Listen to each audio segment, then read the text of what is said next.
இப்பொழுது நாம் வருகை பாடலை அருட்தந்தை பால் சகாயராஜ் அவர்கள் பாடுகிறதை நாம் கேட்போம். அவரோடு கூட நாம் சேர்ந்து பாடுவோம்.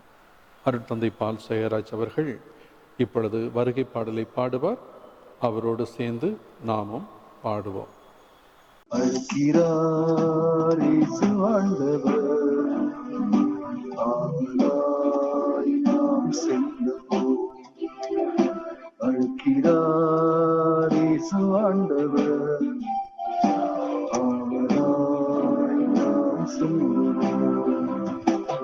அவர்களில் கலந்திட அவருளியில் நடந்திட அவர் வரியினில் கலந்திட அவருளியில் நடந்திட சாட்சிகளாய் என்றும் வாழ்ந்திட இந்நாளிலே அழைக்கிறார் இயேசு ஆண்டவர். அவராய் நாம் சொல்லுவோம்.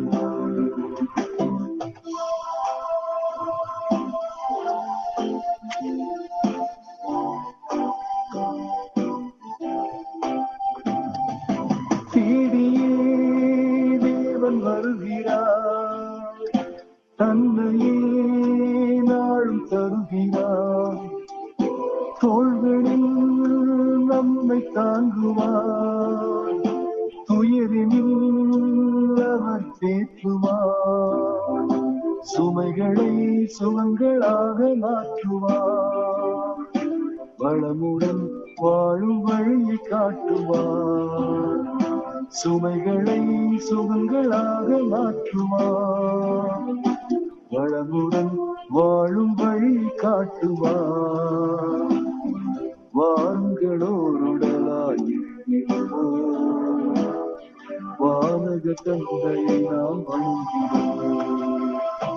அழைக்கிறார் இயேசு ஆண்டவர், அவராய் நாம் செல்வோம்.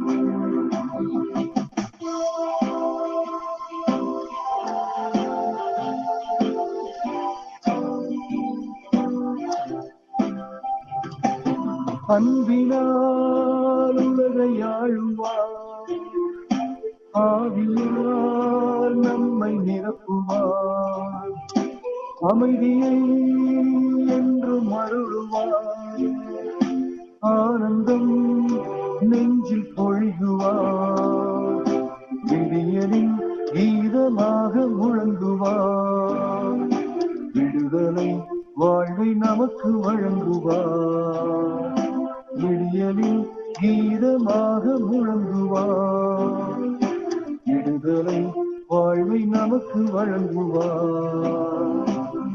வாருங்களோருடலாய் வானக தந்தையை நாம் வணங்குகிறோம். அழைக்கிறார் இயேசு ஆண்டவர், அவராய் நாம் செல்லுவோம். அவர் வழியில் கலந்திட அவருளியில் நடந்திட அவர் வழியில் கலந்திட அவருளியில் நடந்திட சாட்சிகளாய் என்றும் வாழ்ந்திட இந்நாளிலே அழைக்கிறார் இயேசு ஆண்டவர், அவராய் நாம் செல்லுவோம். தந்தை மகன் தூயாவியாரின் பெயராலே நம் ஆண்டவராகிய இயேசு கிறிஸ்துவின் அருளும் கடவுளின் அன்பும் தூயாவியாரின் நட்புறவும் உங்கள் அனைவரோடும் இருப்பதாக.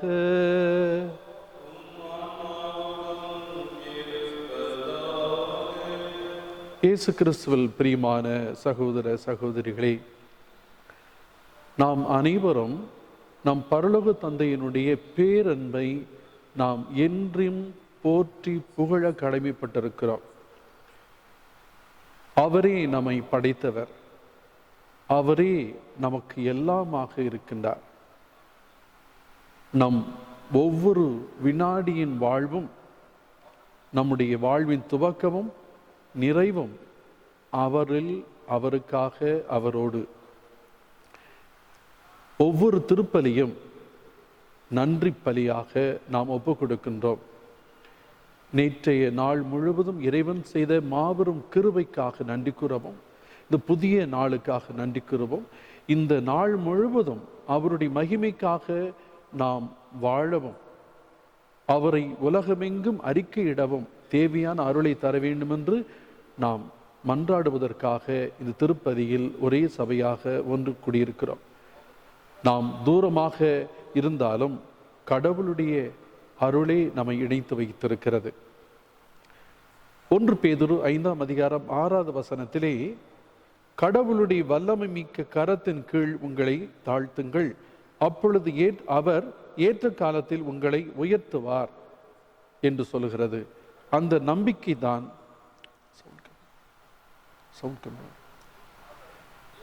நம்பிக்கை தான் நம்மை எதிர்காலத்திலே எந்தவித பயமுமின்றி எந்தவித சந்தேகமுமின்றி அவரை நோக்கி நடந்து செல்ல உதவுகிறது, வாழ உதவுகிறது. தன்னம்பிக்கை தான் கடவுள் நமக்கு தருகிற மாபெரும் கிருபை, ஆசீர்வாதம். இந்த உணர்வுகளோடு நாம் திருப்பலியில் கலந்து கொள்வோம். திருப்பலியை தகுந்த முறையில் ஒப்புக்கொடுக்க நாம் பாவங்களை ஏற்று மன வருந்தி மன்னிப்பு கேட்போம். எல்லாமல்ல இறைவனிடமும்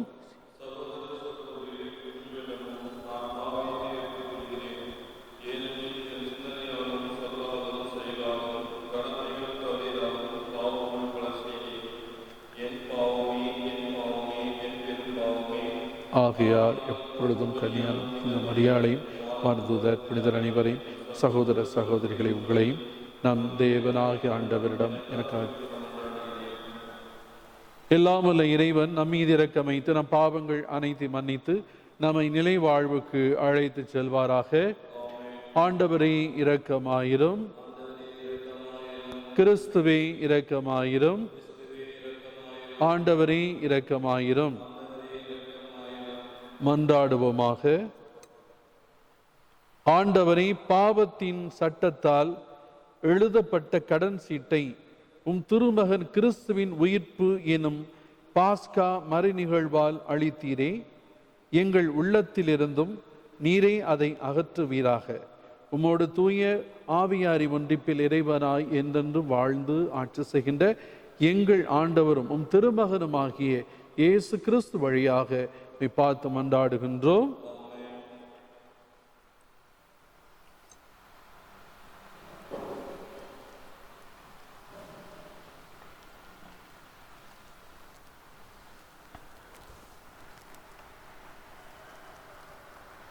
முதல் வாசகம். திருத்தூதர் பணிகள் நூலிலிருந்து வாசகம். அதிகாரம் 6, இறைவசனங்கள் 1-7 முடிய. அந்நாட்களில் சீடர்களின் எண்ணிக்கை பெருகி வந்தது.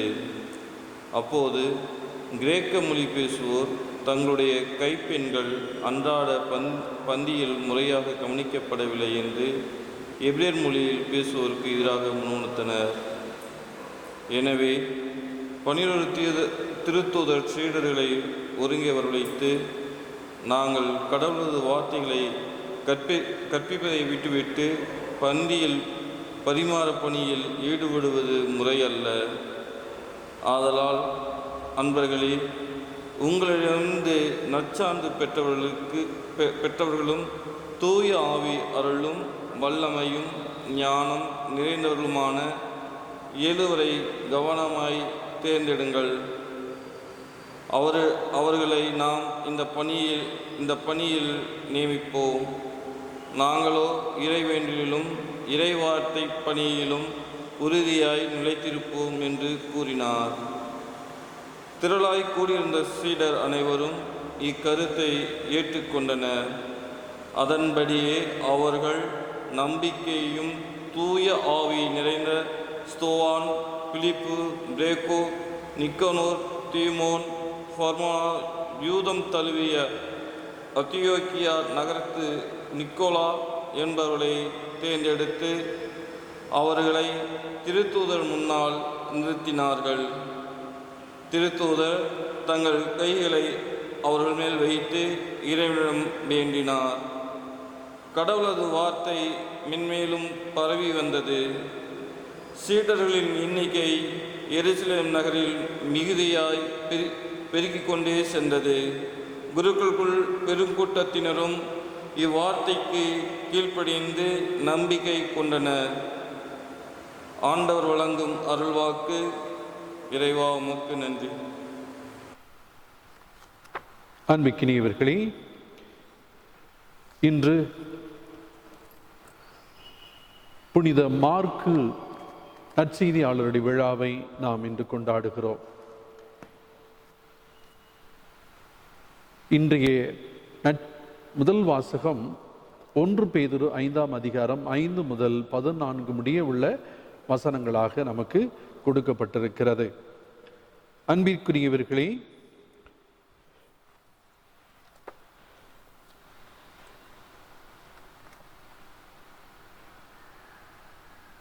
ஒருவர் மற்றவரோடு பழகும் போது எல்லாரும் மனத்தாழ்மையை ஆடையாய் அணிந்திருங்கள். ஏனெனில் செருக்குற்றோரை கடவுள் இகழ்ச்சியுடன் நோக்குவார், தாழ்மையில் உள்ளவர்களுக்கோ கருணை காட்டுவார். ஆகையால் கடவுளுடைய வல்லமை மிக்க கரத்தின் கீழ் உங்களை தாழ்த்துங்கள். அப்பொழுது அவர் ஏற்ற காலத்தில் உங்களை உயர்த்துவார். உங்கள் கவலைகளை எல்லாம் அவரிடம் விட்டுவிடுங்கள், ஏனென்றால் அவர் உங்கள் மேல் கவலை கொண்டுள்ளார். அறிவு தெளிவோடு விழிப்பாயிருங்கள். உங்கள் எதிரியாகிய அலகை யாரை விழுங்கலாம் என கட்சிக்கும் சிங்கம் போல தேடி திரிகிறது. அசையாத நம்பிக்கை கொண்டவர்களாய் அதனை எதிர்த்து நில்லுங்கள். உலகெங்கிலும் உள்ள உங்கள் சகோதர சகோதரிகள் உங்களைப் போலவே துன்பங்களுக்கு உள்ளாகிறார்கள் என்பதை நீங்கள் அறிந்திருக்கிறீர்கள் அல்லவா? எல்லா அருளும் நிறைந்த கடவுள் இயேசு கிறிஸ்துவுக்குள் என்றும் நிலைக்கும் தம் ஆட்சியில் பங்கு கொள்ள உங்களை அழைத்திருக்கிறார். சிறிது கால துன்பங்களுக்கு பின் அவர் உங்களை சீர்படுத்தி, உறுதிப்படுத்தி, வலுப்படுத்தி நிலைநிறுத்துவார். அவரது வல்லமை என்றென்றைக்கும் உள்ளது. ஆமென். நம்பிக்கைக்குரிய சகோதரன் என நான் கருதும் சில்வான் வழியாக சுருக்கமாக உங்களுக்கு எழுதியுள்ளேன்.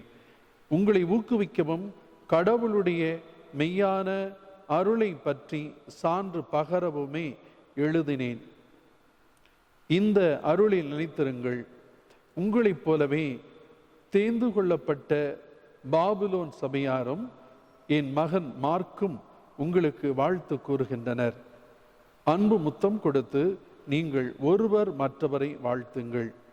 இயேசு கிறிஸ்துவோடு இணைந்து வாழும் உங்கள் அனைவருக்கும் அமைதி உரித்தாகுக என்றார். இது ஆண்டவர் வழங்கும் அருள்வாக்கு. அன்பிக்கினவர்களே, இப்பொழுது ஒரு தியான பாடலை நாம் ஒலிக்க கேட்போம். வாழும் தந்தை, அவரே நம்மை வாழ வைக்கின்ற தெய்வம், அவரை போற்றுவோம் என்ற அருமையான பாடலை இந்த தியான பாடலுடைய கருத்தை கொண்டதாக இருப்பதால் அந்த பாடலை நாம் கேட்போம்.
தொடக்கம் எளிமையாக இருப்பினும் உம் வருங்காலம் வளமை மிக கொழிக்கும்.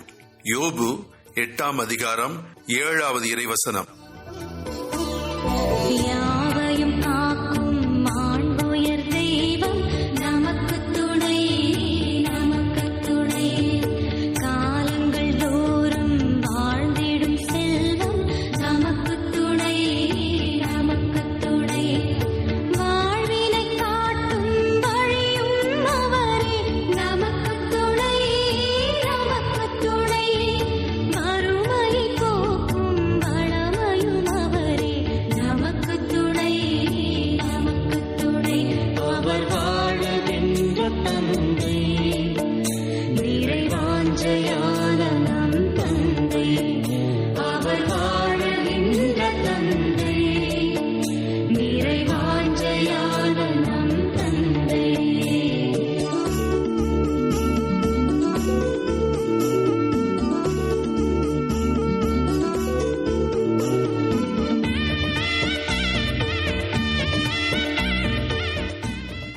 இதோ கரை இல்லாதவரை இறைவன் கைவிடுவதில்லை, காதகர்க்கு அவர் கை கொடுப்பதுமில்லை.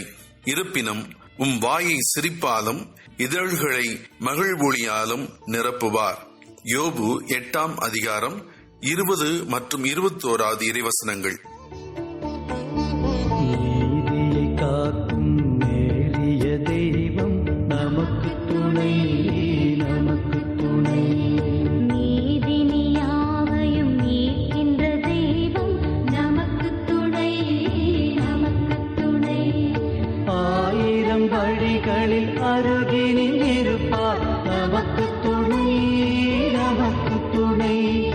அல்லல்கள் நீக்கி அரவணைத்திடுவார் நமக்கு துணை, நமக்கு துணை.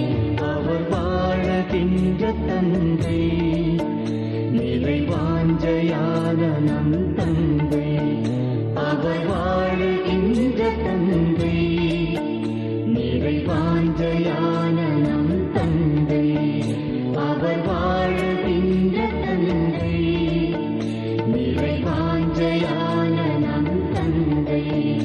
அவர் வாழுகின்ற தந்தை, நிறைவாஞ்சையான நம் தந்தை. அல்லேலூயா, அல்லேலூயா.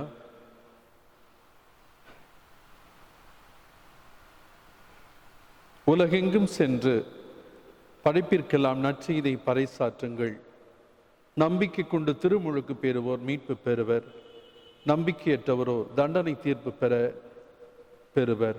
அல்லேலூயா. ஆண்டவர் உங்களோடு இருப்பாராக. புனித மார்க்கு எழுதிய பரிசுத்த நற்செய்தியிலிருந்து வாசகம்.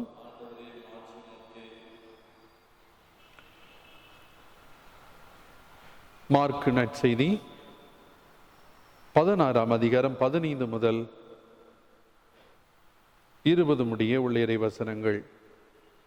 A Gospel according to Mark chapter 16 verses from 15 to 20. இயேசு அவர்களை நோக்கி, உலகெங்கும் சென்று படைப்பிற்கெல்லாம் நற்செய்தியை பறைசாற்றுங்கள். நம்பிக்கை கொண்டு திருமுழுக்கு பெறுவோர் மீட்பு பெறுவர், நம்பிக்கையற்றவரோ தண்டனை தீர்ப்பு பெறுவர். நம்பிக்கை கொண்டோர் பின்வரும் அரும் அடையாளங்களை செய்வர். அவர்கள் என் பெயரால் பேய்களை ஓட்டுவர், புதிய மொழிகளை பேசுவர், பாம்புகளை தம் கையால் பிடிப்பர், கொல்லும் நஞ்சை குடித்தாலும் அது அவர்களுக்கு தீங்கு இழைக்காது. அவர்கள் உடல்நலமற்றோர் மீது கைகளை வைக்க அவர்கள் குணமடைவர் என்று கூறினார். இவ்வாறு அவர்களோடு பேசிய பின் ஆண்டவர் இயேசு விண்ணேற்றமடைந்து கடவுளின் வலப்புறம் அமர்ந்தார். அவர்கள் புறப்பட்டு சென்று எங்கும் நற்செய்தியை பறைசாற்றினர். ஆண்டவரும் உடனிருந்து செயல்பட்டு நிகழ்ந்த அரும் அடையாளங்களால் அவர்களுடைய வார்த்தையை உறுதிப்படுத்தினார். இது வாழ்வு தரும் கிறிஸ்துவின் நற்செய்தி.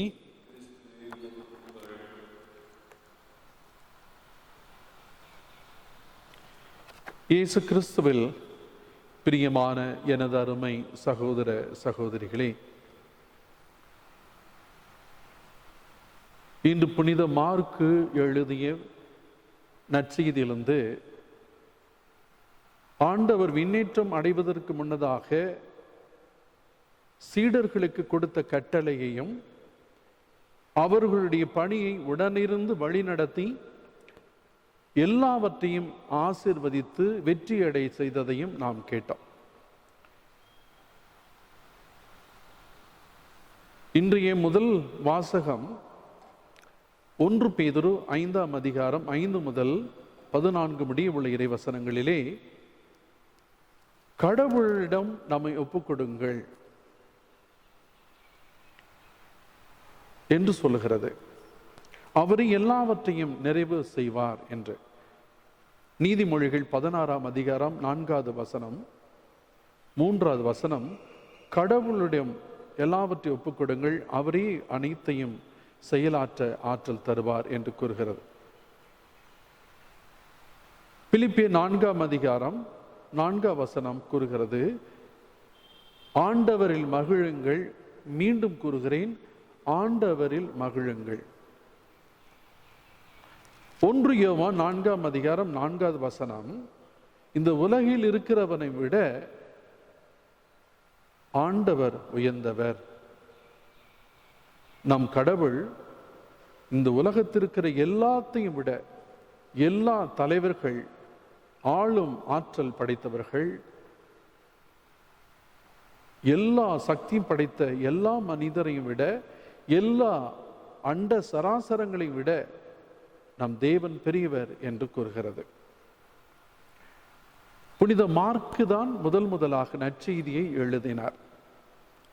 ஒரு சிறிய நற்செய்தி புனித மார்க்கு எழுதியது. அவர்தான் முதலாக நற்செய்தியை எழுதினார். அதன் பிறகுதான் மற்ற நற்செய்திகள் எல்லாம் எழுதப்பட்டது. காலங்களின் அடிப்படையிலே புனித மார்க்கு எழுதியது முன்னதாக இருக்கிறது. இது வரலாறு நமக்கு கூறுகிறது. அன்புக்கினியவர்களே, இன்று கிறிஸ்தவர்கள் மத்தியில் ஒரு பயம் இருக்கிறது. என்ன பயம்? பிஜேபி, ஆர்எஸ்எஸ், கிறிஸ்தவர்களுக்கு எதிராக இருக்கிற விரோதிகள், தீவிரவாதிகளை குறித்து ஒரு பயம். கிறிஸ்துவ ஆலயங்கள் இவர்களை உடைக்கின்றார்கள், கிறிஸ்துவ வழிபாடுகளை தடை செய்கிறார்கள், விவிலியத்தை கிழித்து எரிந்து அவமானப்படுத்துகிறார்கள். கடந்த காலத்திலே மனிதர்களை, கிறிஸ்தவர்களை அவர்கள் இயேசுவின் பெயரை அறிவித்ததாலேயே அவர்கள் கட்டி வைத்து அடித்து கொண்டிருக்கிறார்கள், நெருப்பிட்டு எரித்து கொண்டிருக்கிறார்கள். ஈவு இரக்கமின்றி குழந்தைகளை கூட எரித்து போடுகிறார்கள் என்று ஒரு பயம். இயேசுவை பற்றி சொன்னாலே இந்து மத விரோதத்தை சம்பாதிக்க வேண்டி வருமோ, இந்த தீவிரவாதிகளுடைய தாக்குதலுக்கு உள்ளாவோமோ என்று பயப்படுகிறோம். இவர்கள் எவ்வளவுக்கு எவ்வளவு எதிர்க்கிறார்களோ அவ்வளவுக்கு அவ்வளவு அதிகமாக இயேசு எடுத்து சொல்லப்படுகிறார். ஒரு பக்கம் இது பேசாத, இயேசுவை பத்தி பேசணும் கொண்டு விடுவான். எதுக்கு நீ சொல்ற என்று அவர் கேட்கிறார்கள். மதம் மாத்திரியா, எங்களை மதம் மாத்துகிறாயா என்று அவர் சொல்லுகிறார்கள். சமீபத்திலே சாந்தோம் ஆலயத்திற்கு சென்று, இங்கு கபாலீஸ்வரர் கோயில் ஒன்று இருந்தது, அதை இடித்து விட்டு இந்த ஆலயத்தை கட்டியிருக்கிறார்கள் என்று சொல்லுகிறார்கள். அன்புக்கினியவர்களே, வரலாற்றை ஆழமாக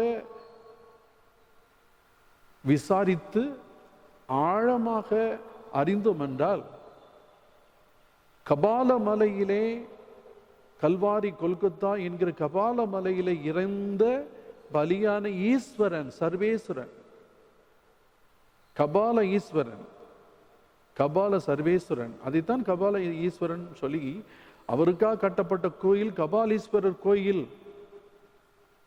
என்று கூட அர்த்தம் வருகிறது.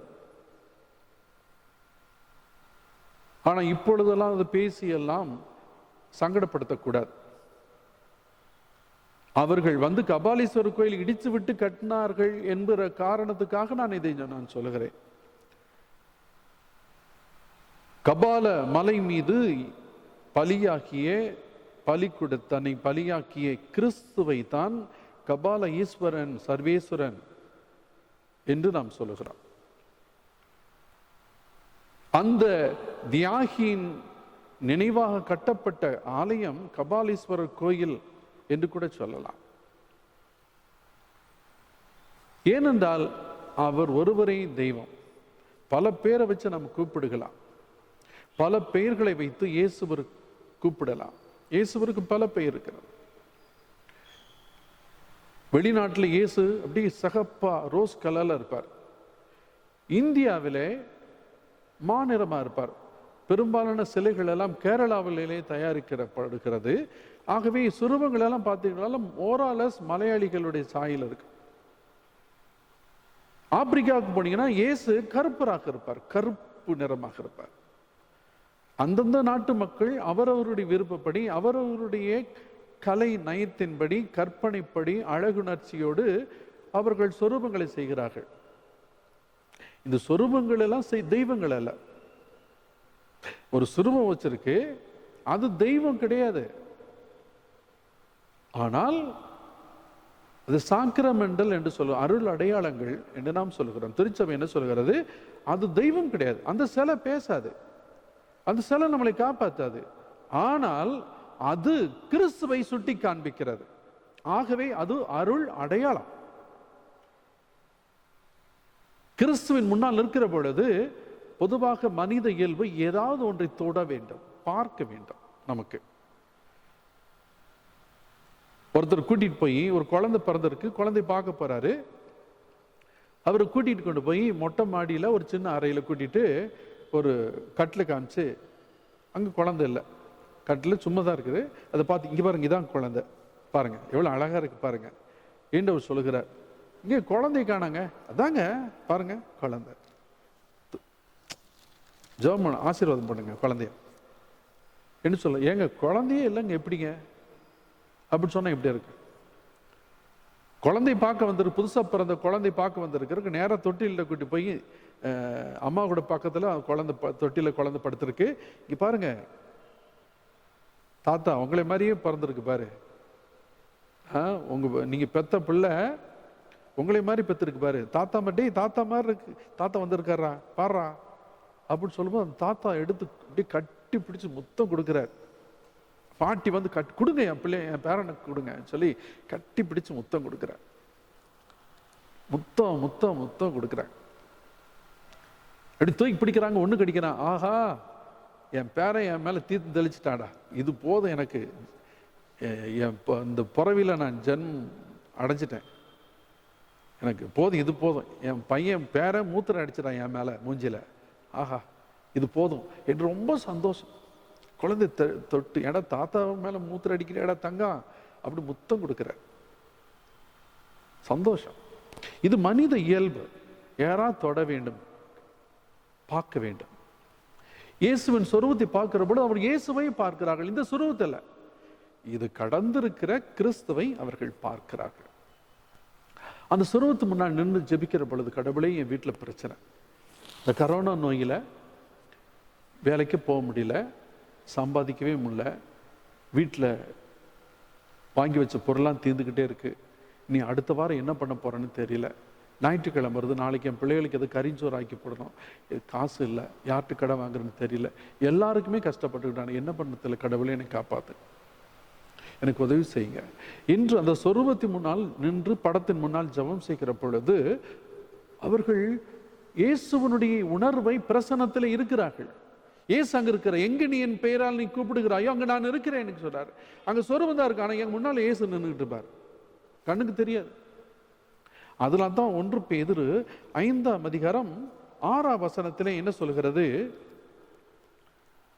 கடவுள் கடவுளுடைய வல்லமை மிக்க கரத்தின் கீழ் உங்களை தாழ்த்துங்கள், அப்பொழுது அவர் ஏற்ற காலத்தில் உங்களை உயர்த்துவார். உங்கள் கவலைகள் எல்லாம் அவரிடம் விட்டுவிடுங்கள், ஏனென்றால் அவர் உங்கள் மேல் கவலை கொண்டுள்ளார் என்று சொல்கிறார். இயேசு கிறிஸ்துவில் பிரியமான சகோதர சகோதரிகளே, அவருடைய அன்பு பேரன்பு. நம்மை உயிருக்குயிராக நேசிக்கிறவர் யாராக இருக்கலாம், அப்பா அம்மா சகோதரன் சகோதரி யாராக இருக்கட்டும், அவருடைய அன்பு எல்லாம் ஒற்றை சதவீதத்தில் தான் அடங்கும். ஒற்றை சதவீதம் தான் அடங்கும். ஆனால் கடவுளுடைய அன்பு பேரன்பு.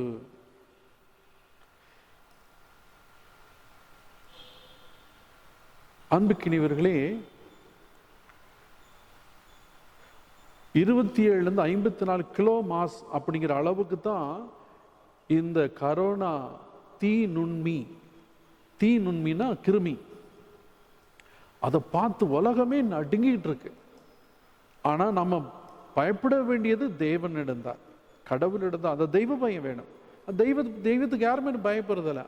ஆனா பார்த்து இந்த கரோனா நோய் எங்க வந்துடுமா, கவசம் போட்டுக்கிறோம், கிளவுஸ் போட்டுக்கிறோம், உடம்பு பூரா புதுசா துணியை தைச்சிட்டு மனுஷன் பக்கத்திலே போக மாட்டேங்கிறோம்.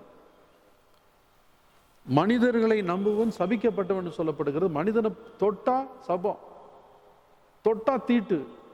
அந்த காலத்துல அவன் தாழ்ந்த ஜாதி, அவன் எஸ்சி ஷெட்யூல் காஸ்ட், அவனை பார்க்காத, தொட்டா தீட்டு என்று சொன்னாங்க. இன்னைக்கு எவனை தொட்டாலும் தீட்டு. நீ உயர்ந்த ஜாதிக்கான அவனை தொட்டாவே தீட்டு, தொடாத தள்ளி நின்று. வடிவேல் சார் சொல்ற மாதிரி, இந்த கோட்டை தாண்டி நீ வராத நானும் வர மாட்டேன், பேச்சா தான் இருக்கணும் அப்படின்ற மாதிரி தான் இருக்கு. மனுஷனை பார்த்து பயப்படுறான், தெய்வத்தை பயப்படுறது இல்லை. ஒருவேளை இந்த நேரலை திருப்பலி நீங்கள் டிவியில படுத்துட்டோ, லுங்கி கட்டிட்டோ, ஏசி சேர்ல சாஞ்சிட்டோ, காப்பி குடிச்சிட்டோ, அப்படி செல்போனை வச்சுட்டு பூசை பார்க்குறீங்கன்னா தயவு செய்து நீங்க பூசை பார்க்காது. நான் கையெடுத்து கும்புறேன், நீங்க செல்போன் ஆஃப் பண்ணிட்டு நீங்க பேசாம போயிருங்க, போய் பேப்பர் படிங்க, இல்லை டிவி பாருங்க, வேற ஏதாவது பாருங்க, விளையாடுங்க, தூங்குங்க. போய் லுங்கி கட்டிட்டு பல்ல விளக்கிட்டு காபி சாப்பிட்டுட்டு பேப்பர் படிச்சுட்டு 10ஓட 11 இந்த பூசை நீங்க பார்க்கவே பார்க்காதீங்க. தெய்வ பயம்தான் ஞானத்தின் துவக்கம். அந்த கடவுளிடம் கரத்தின் கீழ் நம்மை தாழ்த்த வேண்டும். 1 பேதுரு என்ன சொல்றாரு, ஒருவர் மற்றவரோடு பழகும் போது எல்லாரும் மனத்தாழ்மையை ஆடையாய் அணிந்திருங்கள் என்று. சாதாரண மனுஷங்கிட்டே நம்ம தாழ்மையை பேசணும். சார் வணக்கம். பிலிப்பியர் 2:3 சொல்லுகிறது, மற்றவரை உங்களை விட உயர்ந்தவர்களாக கருதுங்கள் என்று சொல்லுகிறது. மற்றவர்களை உங்களை விட உயர்ந்தவர்களாக கருதுங்கள் என்று பிலிப்பியர் 2:3 சொல்லுகிறது. 1 பேதுரு 5:5 என்ன சொல்லுகிறது, ஒருவரோடு பழகும் போது மனத்தாழ்மையை ஆடையாய் அணிந்து கொள்ளுங்கள். சாதாரண மனுஷங்கள்ட்டே நம்ம தாழ்ந்து போனா தான் நமக்கு எதாவது கொடுப்பாங்கப்பா. கொடுப்பவருக்கு எப்போதும் பெறுபவர் மட்டம். அன்பா இருந்தாலும் சரி, பணமா இருந்தாலும் சரி, ஆறுதலான வார்த்தையாக இருந்தாலும் சரி, எதுவாக இருந்தாலும். நீங்க பாருங்க, ஆண்கள் முறையிடுறாங்க அரசுகிட்ட. ஆண்களுக்கு பாதுகாப்பு இல்லை. வேலைக்கு போகாம வீட்டில் இருக்கும்போது பொண்டாட்டிக்கிட்ட சாப்பாட்டுக்கு பிச்சை எடுக்க வேண்டியதா இருக்கு, கையேந்த வேண்டியதா இருக்குது. எங்களுக்கு சாப்பாடு போட மாட்டேங்கிறாங்க, அவமானமா இருக்கு. காசு இருக்கும்போது எங்களுக்கு மதிப்பு இருந்தது, இப்போ காசு இல்லை. பெண்கள் ஒன்று தப்ப சொன்னா உடனே ஆக்ஷன், கவர்மெண்ட் ஆக்ஷன் எடுக்குது. ஆண்களுக்கு பாதுகாப்பு இல்லை. அதனால ஆண்களுக்கு பாதுகாப்புக்கிறதுக்கும் ஒரு மையம் ஒன்று அமைக்கணும். நீங்க ஒரு ஆணையம் ஒன்று ஆண்கள் பாதுகாப்பு ஆணையம் சொல்லிட்டு ஒன்று அமைக்கணும் என்று கேட்கிற அளவுக்கு இருக்கிறது. மற்றவங்களுக்கு அடிமையா இருந்தா தான் நமக்கு ஏதாவது பிச்சை போடுறாங்க. இது யாரா இருக்கட்டும், அப்பா அம்மா கீழ்ப்படிஞ்சிருந்தா தான் அப்பா அம்மா சொத்தை கொடுக்குறாங்க. பையன் வீட்டில் சம்பாதிக்கிற பையன்கிட்ட அப்பா அம்மா பயந்து நடுங்கி தம்பிட்டு தயவா தம்பி அப்பா மகனே அப்படி கெஞ்சி பேசினா தான் ஏதோ காசு கொடுக்குறாங்க. மருந்து வாங்க காசு கொடுக்குறாங்க, சாப்பாடு போடுறாங்க, முகம் சொல்லிக்க. மருமகளுக்குள்ள மாமியாருக்கு அதிகாரம் இல்லை, மருமகள்கிட்ட கெஞ்சி அம்மா கொஞ்சம் சுடுதண்ணி கொடுமா, நடக்க முடியலம்மா, கொஞ்சம் காப்பி கொடுமா, இது கெஞ்ச வேண்டியதா இருக்கு. இல்லை மாமியார் கை தான் ஓங்கி இருக்குன்னா மருமக அத்தை அம்மா கொஞ்சம் காசு கொடுமா, காய்கறி வாங்கிட்டு வரணும், இப்படி கெஞ்ச வேண்டியதா இருக்கு. யாராக இருந்தாலும் ஆண்டான் அடிமை தான், எல்லா இடத்துலும் அதுதான் இருக்கு. பயந்தது, மனுஷங்கள்ட்ட பயந்து தான் இருந்து ஏதாவது ஆகணும்னா அப்படி கெஞ்ச வேண்டியதா. ஆனா கடவுள்கிட்ட அப்படி இல்லை. கடவுள் முன்னால் உங்களை தாழ்த்துங்கள். அது கூட தாழ்வது உயர்த்துவதற்காக, தாழ்மையே உயர்வதற்கான வழி என்று நீதிமொழி கூறுகிறது. தாழ்மையே உயர்வுக்கான வழி என்று நீதிமொழி கூறுகிறது. மனுஷங்களிடம் தாழ்ந்து போகக்கூடாது, கடவுளிடம் தாழ்ந்து போனா நாம உயர்கிறோம். ஆப்போசிட்டா இருக்கு. என் பொருட்டு நீங்கள் இழந்தீர்கள் என்றால் நீங்கள் அதை 100 மடங்கா பெற்றுக்கொள்வீர்கள். இயேசு சொல்றதால ஆப்போசிட்டா இருக்கு. நம்ம சைட்ல அது இழப்பா தெரியும், ஆனா ஆண்டவர் முன்னால் பார்வையில அது பெரிய ஆசீர்வாதம், பெரிய பாதுகாப்பு, பெரிய வளமை. அது ஆண்டவருக்காக ஏதாவது விட்டுட்டோம்னா அதை விட 10 மடங்கு நமக்கு ஆண்டவர் கொடுக்கிறார். அதனால தான் ஆண்டவருடைய கரத்தின் கீழ், வல்லமை மிக்க கரத்தின் கீழ் உங்களை தாழ்த்துங்கள், அவர் ஏற்ற காலத்தை உங்களை உயர்த்துவார். சபை உரையாளர் 11ஆம் அதிகாரம் 13வது வசனத்துல ஆண்டவர் அனைத்தையும் அதனதன் காலத்தில் செம்மையாக செய்கிறார். இந்த கொரோனா நோய் வந்ததும் அதிலிருந்து நாம் வெளியே வருவதும் கரெக்டா அவர் செய்வார். ஏனென்றால் அவர் நம் மீது கவலை கொண்டுள்ளார், நம்ம ஏற்ற காலத்தை உயர்த்துவார். அதை நாம் நம்பணும். நான் ஒரு கோடி, ஒரு 5 கோடி சம்பாரிச்சு வச்சிருக்கிறேன், சேர்த்து வச்சிருக்கிறேன். பணம், லிக்விட் மணி,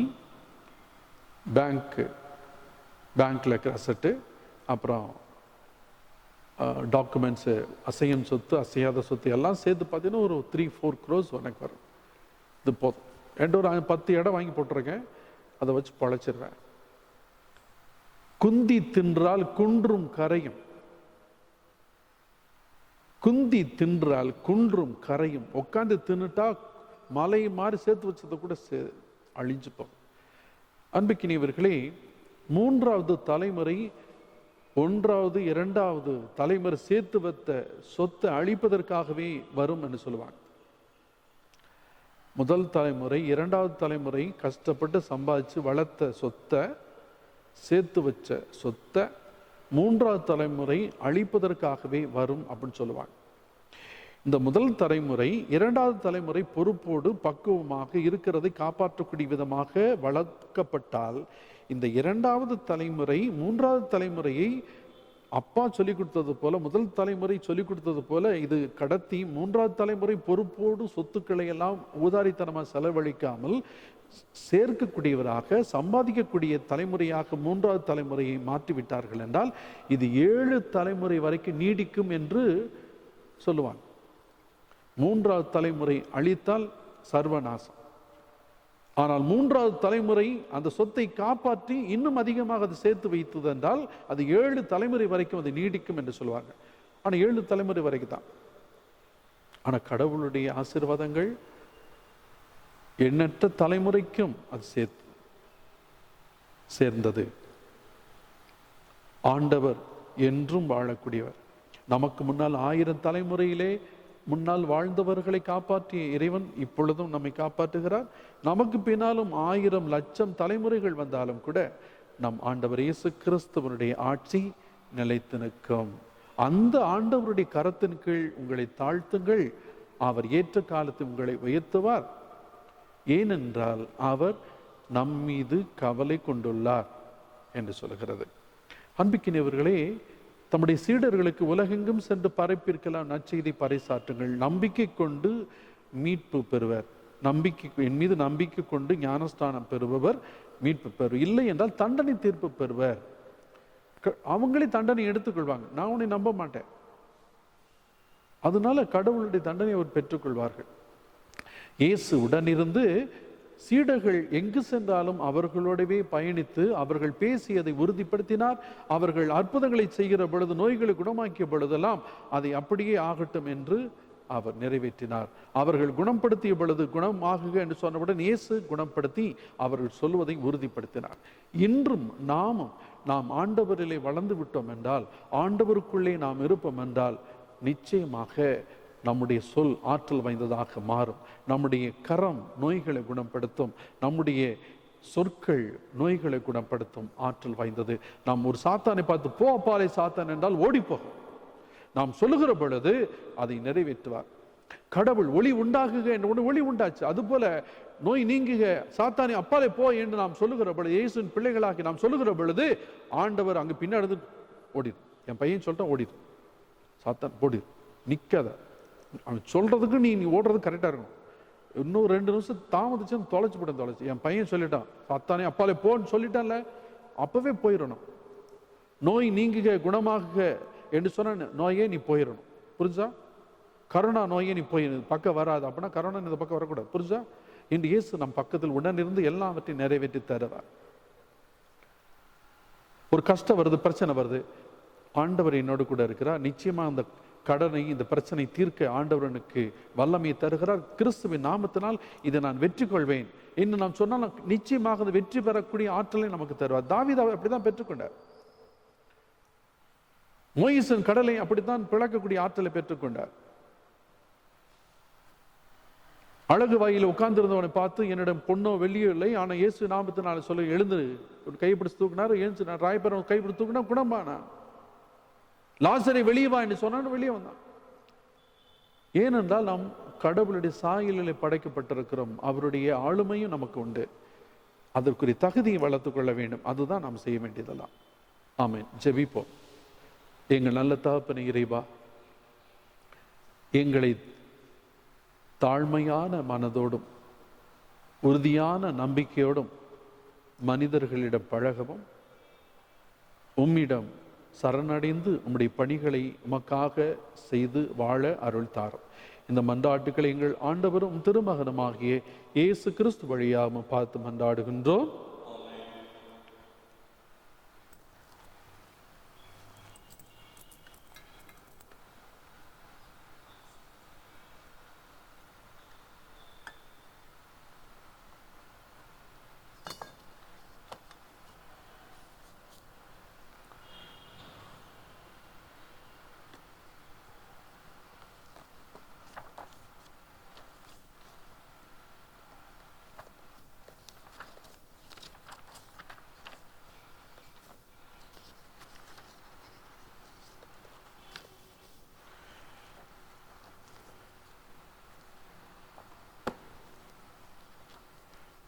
ஆண்டவரே, அனைத்துலகின் நிறைவா நீர் வாழ்த்த பெறுவீராக. ஏனெனில் உமது வல்லன்மையிலிருந்து நாங்கள் இந்த அப்பத்தை பெற்றுள்ளோம். நிலத்தின் விளைவு மனித உழைப்பின் பயணமான இந்த அப்பத்தை உமக்கு ஒப்புக் கொடுக்கின்றோம். இது எங்களுக்கு வாழ்வளிக்கும் அப்பமாக மாறும். இறைவன்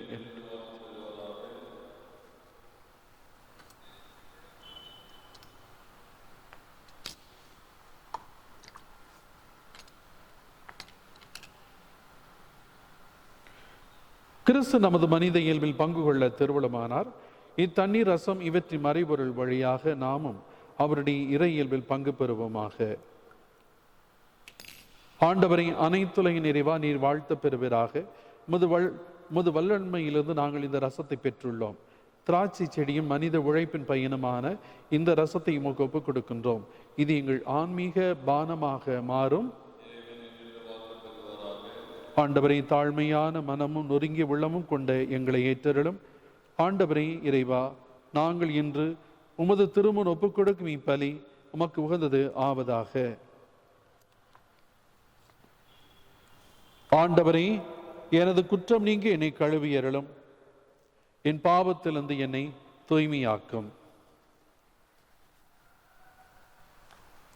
சகோதர சகோதரிகளே, என்னுடையதும் உங்களுடையதுமான இப்பலி எல்லாம் அல்ல தந்தையாகிய இறைவனுக்கு ஏற்றதாகும்படி மன்றாடுங்கள்.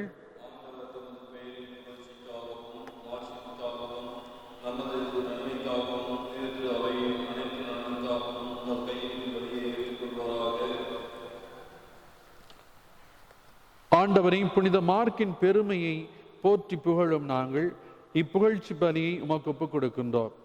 அதனால் நற்செய்தி அறிவிக்கும் பணியில் உமது திரு அவை என்றும் நிலைத்திருக்க அருள்வீராக. எங்கள் ஆண்டவராகிய கிறிஸ்து வழியாக உம்மை மன்றாடுகின்றோம்.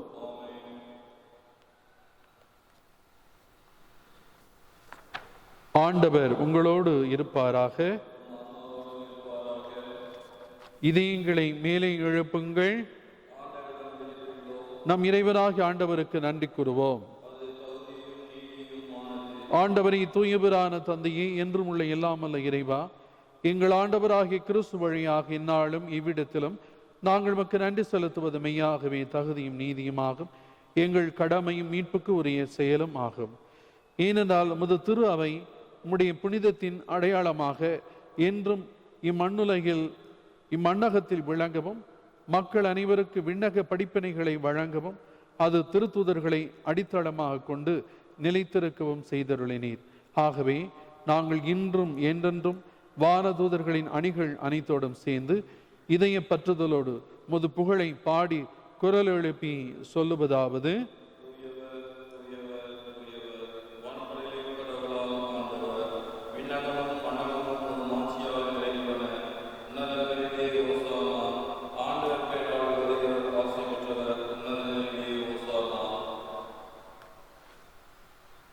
ஆண்டவரே, மெய்யாகவே தூயவர், தூய்மை அனைத்துக்கு ஊற்று.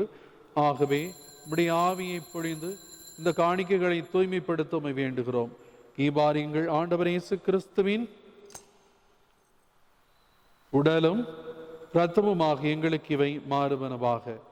அவர் பாடுபட உளம் கனிந்து தம்மை கையளித்த போது அப்பத்தை எடுத்து நன்றி செலுத்தி அதை பெற்று தாம் சீடர்களுக்கு அளித்து கூறியதாவது: அனைவரும் இதிலிருந்து பெற்று உண்ணுங்கள், ஏனெனில் இது உங்களுக்காக கையளிக்கப்படும் என் உடல்.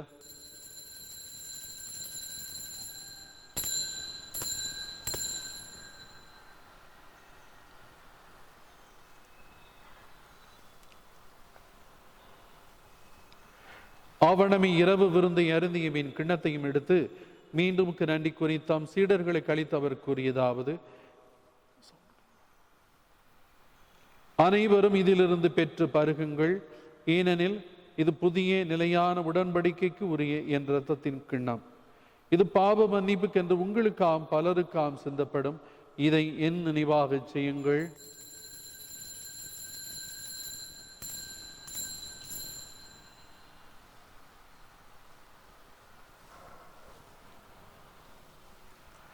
இது நம்பிக்கையின் மறைபொருள்.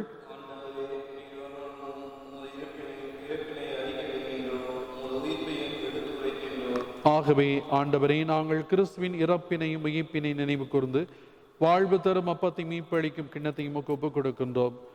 திருமணன்று கூலியும் புரிய தகுந்தவர்களை நாங்கள் ஏற்றுக்கொண்டு எனவே நன்றி செலுத்துகிறோம். மேலும் கிறிஸ்துவின் உடலிலும் இரத்தத்திலும் பங்குகளும் எங்களை தூய ஆவியார் ஒன்று சேர்க்க வேண்டும் என தாழ்மையுடன் மன்றாடுகிறோம். ஆண்டவரே, உலகெங்கு பரவி இருக்கும் முது திரு அவையை நினைவு கொண்டிருளும். எங்கள் திருத்தந்தை பிரான்சிஸ், எங்கள் ஆயர் தாமஸ் அக்வைனாஸ், இணைய ஆயர்கள், உங்களுடைய மறைமாவட்ட ஆயர்களை நினைத்து மன்றாடுங்கள். எல்லா திருநிலையினராகிய அனைவரோடும் முது திரு அவை அன்பில் நிறைவேற செய்திருளும். மேலும் உயிர்த்தெழும் எதிர்நோக்குடன் துயில்கொள்ளும் எங்கள் சகோதர சகோதரி நினைவு கொண்டிருளும். கண்கள் முடியிருந்த அனைவருக்காக ஜெயிப்போம். முக்கியமாக யாரும் நினையாத ஆன்மாக்கள், உத்தரிக்கிற சில ஆன்மாக்கள், கரோனா நோயில் மரித்தவர்கள், டாக்டர் சைமன் ஹெர்குலஸ் மற்றும் மரித்த அனைத்து மருத்துவர்கள், செவிலியர்கள், சுகாதார பணியாளர்கள் அனைவருக்காக ஜெயிப்போம். நற்செய்தி பணியாளர்களுக்காக ஜெபிப்போம்.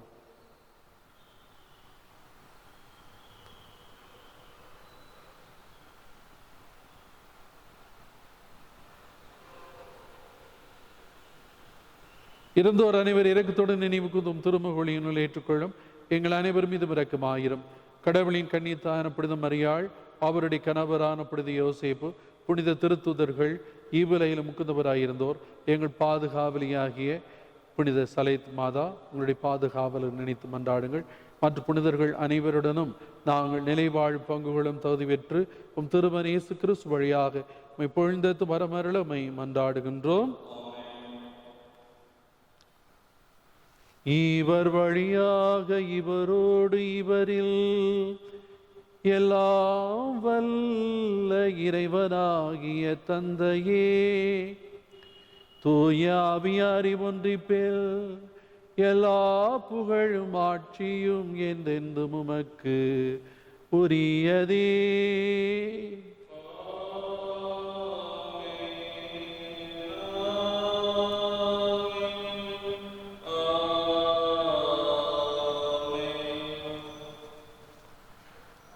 மீட்பரின் கட்டளையால் கற்பிக்கப்பட்டு தெய்வ படிப்பினியால் பயிற்சி பெற்று நாம் அனைவரும் மகிழ்ந்து ஜெபிப்போம்.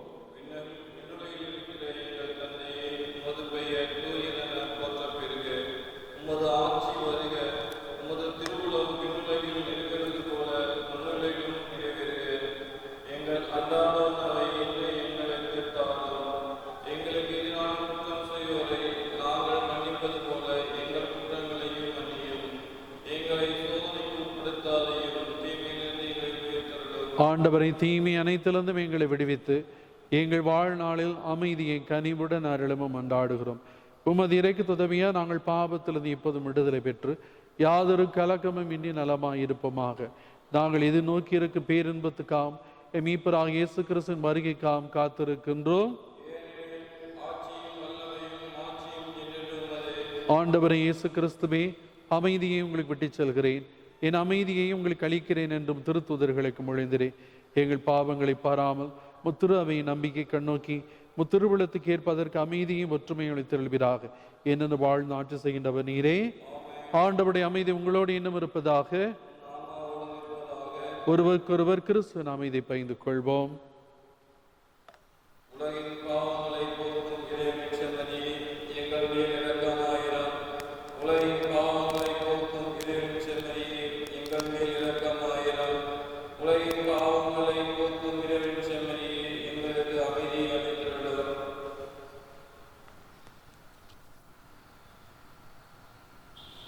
இதோ இறைவனின் செம்மறி, இது உலகின் பாவங்கள் அனைத்தையும் போக்குண்டவர்.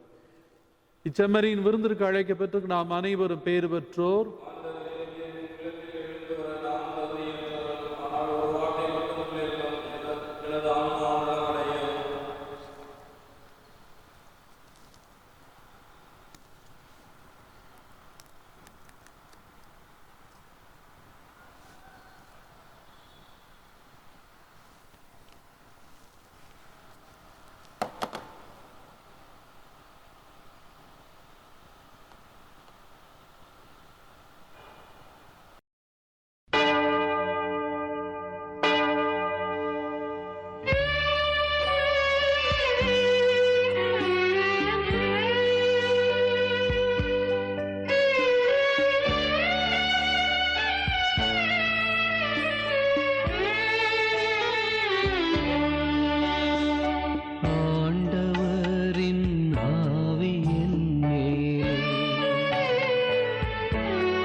எளியோருக்கு நற்செய்தி சொல்லவும், சிறைப்பட்டோர் வாழ்வோர் விடுதலை அடைவர் என அறிவிக்கவும் ஆண்டவர் என்னை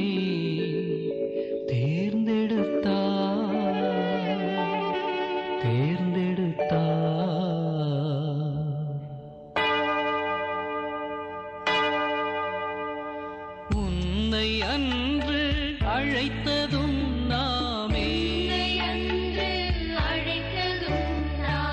உரிய பெயரை வைத்ததும் நாமே உன்னை அன்று அழைத்ததும் நாமே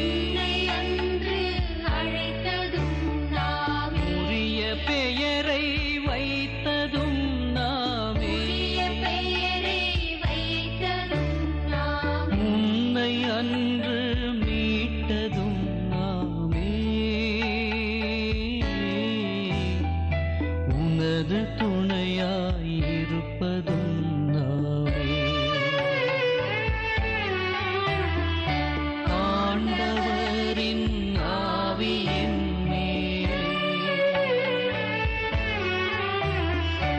ஏனெனில் அவர் அபிஷேகம் செய்துள்ளார்.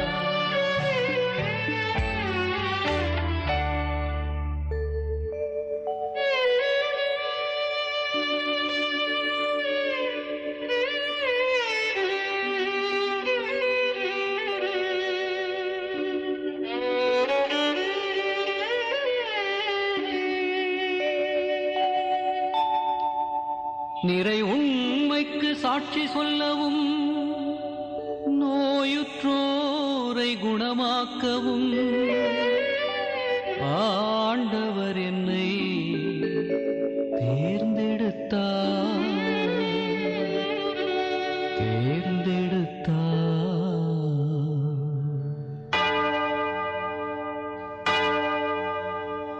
தீநடுவே நீ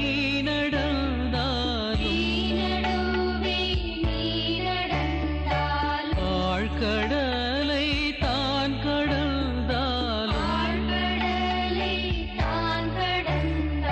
தீநடுவே நீ நடந்தாலும் ஆழ்கடலை தான் கடந்தாலும் அருகிலேயே நாம்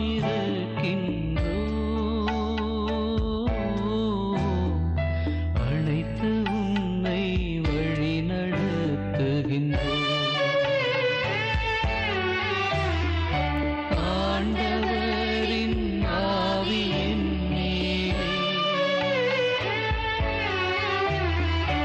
ஏனெனில் அவர் அபிஷேகம் செய்துள்ளார். ஆண்டவரின் ஆவியின்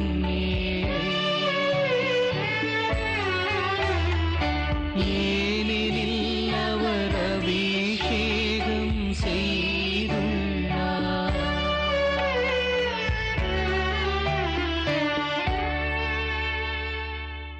மன்றாடுவோமாக. எல்லாம் வல்ல இறைவா, உமது புனித பீடத்திலிருந்து நாங்கள் பெற்றுக்கொண்ட திருவுணவு எங்களை புனிதப்படுத்தமை வேண்டுகின்றோம். அதனால் புனித மார்க்கு போதித்த நற்செய்தியின் மீது உள்ள நம்பிக்கையில் அவ்வுணவு எங்களை உறுதியாய் இருக்க செய்வதாக எங்கள் ஆண்டவராக கிறிஸ்து வழியாக மன்றாடுகின்றோம். ஆண்டவர் உங்களோடு இருப்பாராக. எல்லாமல்ல இறைவன் தந்தை, மகன், தூய ஆவியார் உங்கள் அனைவரையும் ஆசீர்வதித்து காத்திருள்வாராக. சென்று வாருங்கள், திருப்பலி நிறைவேறிற்று. நித்திய ஸ்துதிக்குரிய பரிசுத்த பரமதிவிய நற்கருணைக்கு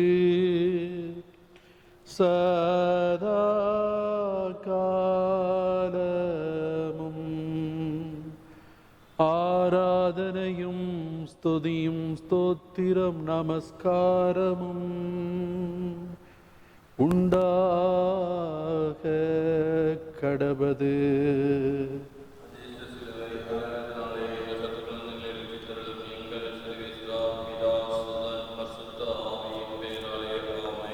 Praise the Lord. Praise the Lord. Hallelujah. Hallelujah. மரியே வாழ்க, அருள் நிறைந்த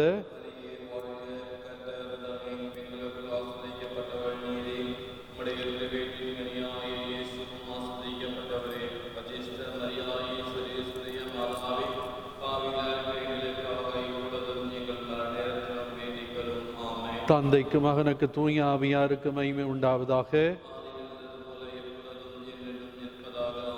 அனைத்து புனிதர்களே, புனிதையர்களே, புனித மார்க்குவே, புனித சலேத் மாதாவே, தந்தை மகன் தூய ஆவியாரின் பெயராலே இயேசு கிறிஸ்துவில் பிரியமான சகோதர சகோதரிகளே, இந்த நேரலை திருப்பலியிலே நாம் அனைவரும் ஒன்று சேர இறைவன் கொடுத்த வாய்ப்புக்கு நன்றி கூறுகிறோம்.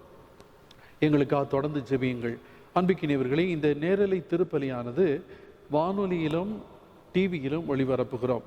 இதை நீங்கள் கேட்கவும் பார்க்கவும் வேண்டுமென்றால் www.newwisdomministries.com என்கிற எங்களுடைய இணையதளத்திற்கு சென்றீர்கள் என்றால் விஸ்டம் டிவி என்கிற ஒரு ஐக்கான் இருக்கும். அதை கிளிக் செய்தீர்கள் என்றால் இந்த நேரலை திருப்பலி எப்பொழுது நாங்கள் ஆரம்பிக்கிறோமோ, சரியாக 6:30 மணிக்கு நாங்கள் ஆரம்பிக்க முயற்சி எடுக்கிறோம்.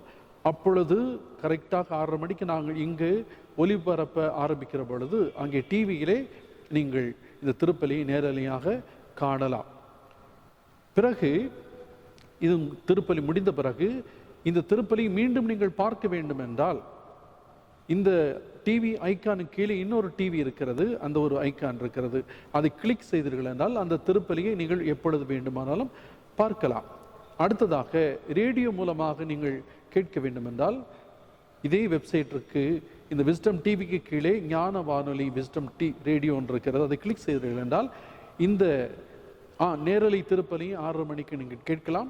அதோடு கூட 24 மணி நேரமும் இறைவார்த்தைகள் அடங்கிய பாடல்கள் ஒளிபரப்பப்படுகிறது. மற்றும் காலை 5:30 மணி முதல் இரவு 10 மணி வரைக்கும் நேரலையாக ஒவ்வொரு அரை மணி நேரத்திற்கும் ஒருவர் நேரலை நிகழ்ச்சிகளை வழங்கி கொண்டிருக்கிறார்கள். அதை கேட்டு பயன்பெறுமாறு அன்போடு கேட்டுக்கொள்கிறோம். இந்த பதிவு செய்யப்பட்ட இந்த திருப்பலியானது மதியம் 1 மணிக்கும் இரவு 7:30 மணிக்கும் மறு ஒளிபரப்பு செய்யப்படுகிறது. அன்பிக்கினியவர்களே, யூடியூபிலும் இந்த திருப்பலியானது நேரலையாக காலை 6:30 மணிக்கு ஒளிபரப்பப்படுகிறது. அதை நீங்கள் பார்க்க வேண்டும் என்றால் யூடியூபிலே விஸ்டம் மினிஸ்ட்ரிஸ் தமிழ்நாடு என்று அடித்தீர்கள் என்றால் நம்முடைய வெப்சைட் முதலாக வந்துவிடும். அதோடு கூட வாட்ஸ்அப் மூலமாக இந்த டெக்னீஷியன்ஸ், எங்களுடைய விஸ்டம் மினிஸ்ட்ரி டெக்னீஷியன்ஸ் அவர்கள் இந்த ஒரு மெசேஜ் அனுப்புகிறார்கள். அதை அனுப்புகிறோம். அதை கிளிக் செய்தீர்கள் என்றால் நீங்கள் நேரடியாக விஸ்டம் மினிஸ்ட்ரிஸ் வழங்குகிற இந்த நேரலை திருப்பலி யூடியூப்பிலே நீங்கள் பார்க்கலாம். அதோடு கூட ஃபேஸ்புக்கிலும் நாங்கள் இதை ஒளிபரப்ப நாங்கள் முயற்சி எடுத்து கொண்டிருக்கிறோம். மற்ற ஆப்களிலும் இந்த இணையதளத்திலே கொடுக்க முயற்சி செய்து கொண்டிருக்கிறோம். எங்களுக்காக தொடர்ந்து ஜெபியுங்கள். எங்களைப் போல இணையத்திலே நற்செய்தி பணியாற்றி கொண்டிருக்கிற என்னை போன்ற குருக்கள், அருட்சகோதரிகள், இறைமக்கள் அனைவருக்காகவும் சிறப்பாக ஜெபியுங்கள். பல சிரமங்களுக்கு மத்தியிலும் கடுமையான முயற்சிகளின் மத்தியிலும் தான் நாங்கள் இந்த பணிகளை நாங்கள் செய்து கொண்டிருக்கிறோம். உங்களுடைய ஜெபம் எங்களுக்கு மிக மிக தேவையாக இருக்கிறது. உங்களுடைய பொது நிலையினருடைய பங்களிப்பும் ஜெபமும் ஆறுதலும் ஊக்கமும் தான் எங்களுக்கு இன்னும் உற்சாகமாக நாங்கள் செய்ய எங்களுக்கு ஆற்றலை தரும். இறைவன் எங்களுக்கு அந்த ஆற்றலை தருகிறார். ஆனால் நீங்கள் சகோதர உணர்வோடு எங்களுக்காக ஜெபிக்குமாறு அன்போடு கேட்டுக்கொள்கின்றேன். அன்பிக்கினியவர்களே, இதை மற்றவர்களுக்கு தெரியப்படுத்துங்கள். யூடியூபிலே நீங்கள் விஸ்டம் மினிஸ்ட்ரிஸ் தமிழ்நாடு என்கிற சேனலை நீங்கள் சப்ஸ்கிரைப் பண்ணி அங்கே நீங்கள் இருக்கிற பெல் பட்டனை கிளிக் செய்தீர்கள் என்றால் நாங்கள் எப்பொழுதெல்லாம் நாங்கள் இந்த வீடியோக்களை அப்லோட் செய்கிறோமோ, திருப்பலி மட்டுமல்ல மற்ற வீடியோக்களை அப்லோட் செய்கிறோமோ, அப்பொழுது உங்களுக்கு நேரடியாக இன்டிமேஷன் தகவல் வந்துவிடும். நீங்கள் சென்று பிறகு பார்த்து கொள்ளலாம். இந்த வாய்ப்புக்காக உங்களுக்கு நன்றி கூறுகிறேன். அன்புக்கினியவர்களே, மீண்டும் நாளை காலை 6:30 மணிக்கு நான் சந்திக்க விரும்புகிறேன். அதோடு கூட ரேடியோவிலும் காலை 8 மணிக்கு நான் நேரலையாக ரேடியோவிலே ஞான வானொலியிலே நேரலை நிகழ்ச்சி வழங்குகிறேன். அதையும் கேட்டு பயன்பெறுமாறு உங்களை அன்போடு கேட்டுக்கொள்கிறேன். மற்றவர்களுக்கு தெரியப்படுத்துங்கள். மற்றவர்களும் இதை பார்க்க கேட்க உதவி செய்யுங்கள். மீண்டும் நாளை சந்திக்கிறேன். அதுவரை உங்களிடமிருந்து விடைபெறுவது உங்கள் அன்பு சகோதரன் father Simon Peter. God bless you.